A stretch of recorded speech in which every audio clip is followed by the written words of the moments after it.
কিরে পিচ্চি বাহিনী সব পুলিশন ল আইসকা আমরা বানামো বিশাল সাইজের ডালপুরি। ওই ছোটু সাবধানে 2 কাপ ময়দা ঢাল, এর মধ্যে 1 চা চামচ লবণ আর 3 টেবিল চামচ তেল দিয়া দে। এখন ভালা কইরা ঘইসা ঘইসা মিক্স কর, এক্কেবারে ঝুরঝুরা না হন পর্যন্ত ছাড়বি না কিন্তু। মিক্স হইছে? এখন অল্প অল্প কইরা নরমাল পানি দে। ওই সাবধানে বন্যা বানায় ফালাইস না আবার। মাখাইতে মাখাইতে একটা টাইট ডো বানা, বেশি নরম করবি না কিন্তু, খবর আছে কইলাম। এখন এইটারে আধা ঘন্টার লেগা রেস্টে পা, একটু ঘুমাক বেচারা।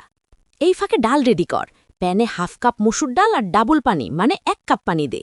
এর মধ্যে 1 টেবিল চামচ রসুন কুচি, 1 চা চামচ হলুদ আর 1 টেবিল চামচ কাঁচামরিচ দিয়া দে। পানি ফুটলে ঢাকনা দিয়া চুলার আঁচ কমায় দে। 15-20 মিনিট চুপচাপ সিদ্ধ হাক। পানি শুকাইছে? এইবার হাফ চা চামচ টালা জিরার গুঁড়া আর স্বাদ মতো লবণ দে। এরপর জাল বাড়ায়া লাড়তে থাক, এক্সট্রা পানি শুকায়া এক্কেবারে ঝরঝরা কইরা ফালবি। ওরিন দিলাম, গরম দিলে কিন্তু পুরি ফাটবো মাম্মা। এখন ডোত থেকে লেচিকাইটা বাটির লাহান কর আর ডালের পুরঠাই স্বাদে। মুখটা ভালা কইরা সিল করবি যেন লিক না পড়ে।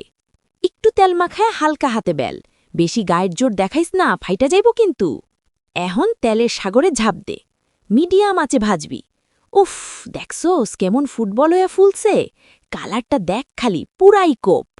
পিচ্চি বাহিনী কাম শেষ, গরম গরম ডালপুরি রেডি। আমারটা আগে দে, তোরা পরে খাইস, টাটা।